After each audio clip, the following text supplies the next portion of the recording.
I just made a video about Rory Gilmore's birth chart, and then I got curious about what Lorelai's birth chart would look like. So while we don't have an official birth time for Lorelai Gilmore, I did find this Tumblr post where this user named Astral Lucy makes like a pretty convincing case that Lorelai is probably a Sagittarius rising, and I based that off of the chart that we're about to look at. I also just think like it's so situationally appropriate for Lorelai Gilmore. Like, of course, she would be born at 10 p.m., like an inopportune hour for Emily Gilmore, instead of being born at a reasonable hour, like 3 or 4 in the afternoon. This chart could not be better if it had been designed from scratch for Lorelai Gilmore. Based off of this, she is a Taurus Sun, Taurus Moon, Sagittarius rising. She has this giant stellium in the sixth house. I mean, humongous. She has basically all of her personal planets in her sixth house. So the Sun, Mercury, Mars, and the Moon all in the sixth house. This is the house of routines, work, day to day business, the mundanities of life. But it's also the house of bad fortune. Her having basically all of her personal placements in the house of bad fortune, like, yes, this is a woman who grew up thinking that she was unlucky and probably had a lot of evidence to back that up. With the Sun, Mercury, and the Moon there as well, it gives an energy of someone who, when faced with adversity, is able to really like make lemons out of lemonade and create something for herself even as she is struggling. So life might be hard for her, but she's able to find the levity in it. She also has Saturn and Venus in a conjunction in her fifth house in the sign of Aries.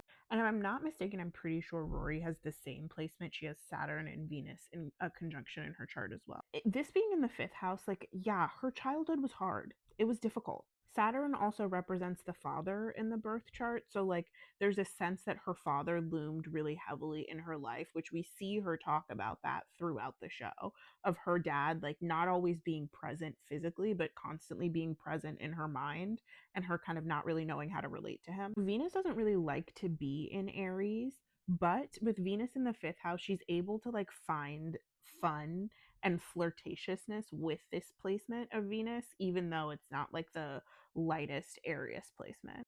It really craves passion. So those are the moments that we see her kind of like go back to Christopher over the course of the show, or end up in relationships that she really shouldn't be in, or have trouble like staying committed in a relationship with Luke, not really knowing how to like assert herself in that relationship. Yeah, that's in part because she has this Venus in Aries, and Venus does not like to be in Aries. But also because like Venus in Aries needs excitement and stimulation and, like I said, passion.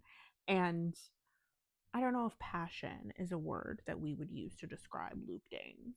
Her 10th house is ruled by the sign Virgo, and she has her midheaven placed here in a conjunction, like, kind of, you don't really have conjunctions in the midheaven, but like it's very close to her Pluto and her Uranus. If I know anything about a Virgo, this is the person who will work harder, not smarter. They need to make something of themselves. They need to have something to show for it, even if they have everything handed to them in life. So, like Lorelai, a person with this kind of placement of the 10th house will be born with a silver spoon in their mouth, rip the spoon out of their mouth, throw it across the room, and run out of the house at the first chance that they can get. Pluto is a planet of transformation. The 10th house is a house of reputation. So we see her transform her reputation from this rich kid of privilege to this hardworking, working class single mom who built herself up from nothing, basically. And that's not to say that she had nothing in reality, or that her parents would have ever let her be destitute. She kind of always had this safety net, the same way that Virgos always know that they can do things the easier way. But in her mind, she's really convinced her, like, I have to make this work. I have to make this work, because if it doesn't, it's akin to an ego death for her. She also has Jupiter, the planet of good fortune, good luck, expansion, prosperity, abundance, squaring all of her personal placements in this sixth house. So not only does she have like basically every personal planet in the house of bad fortune, she is the good fortune planet making a negative aspect to the house of bad fortune.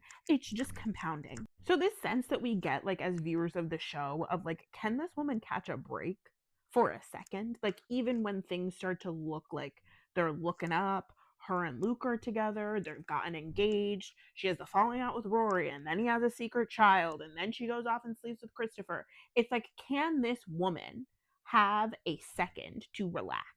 And with this placement, no, the answer is no. Some fun, light things about this chart with the sun in a conjunction to Mercury in her sixth house.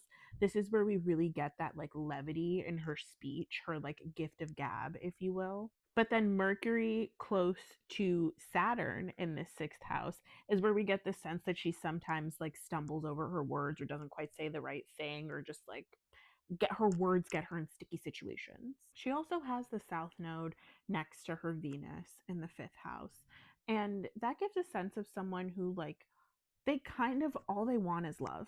All they want is to be subsumed by this beautiful, all consuming story of love. And they spend their entire lives the way that Lorelai spends the entire series, basically having to learn over and over again that love, romantic love, is not going to be the cure all to their problems. She spent the first 18 years of her daughter's life demurring from romantic love, commitment, and fulfillment, running away from it when it came towards her. And then when she finally allows herself to explore that side once Rory is 18 and in college, things just seem to keep not working out. And part of this is because of this placement, right? Her life's journey is to learn that love, family, children, all of these kind of outward signs of success will not define her. And she might know that intellectually because she ran away from her parents and the traditionalism of their household, but there's still something about her that just wants it. And only when she's able to accept herself completely for who she is and not constantly be trying to subsume herself into the whole family identity that was kept away from her when she was a child, only then is she able to find fulfillment and love in the revival series A Year in the Life. Yeah, we all hated when she went out into the wilderness and then like randomly did Wild by Cheryl Strayed, but that journey was purposeful. She had to figure out who she was without Luke before she could be that person with him. And it's deeper than just like loving yourself before you love someone else. It's about knowing yourself before you love someone else. One more thing I will say is that Lorelai's fourth house, this is the house of family life, home life, all that we keep close to us and like close to our hearts, is ruled by Pisces and it's empty. She does not have any Pisces energy in her chart. However, her daughter Rory has a Pisces moon. What's the moon? The moon is the mother, the moon is the body. This to me signifies that even though she was not able to have the family life that she always dreamed of when she was a child, as I've been talking about her ability to make a way out of no way, she made a way to have someone who felt like her real, true family with her own body. And like Rory also has the sun in Lorelai's 11th house. She's a Libra of friendship. Yeah, they're really like best friends, the two of them.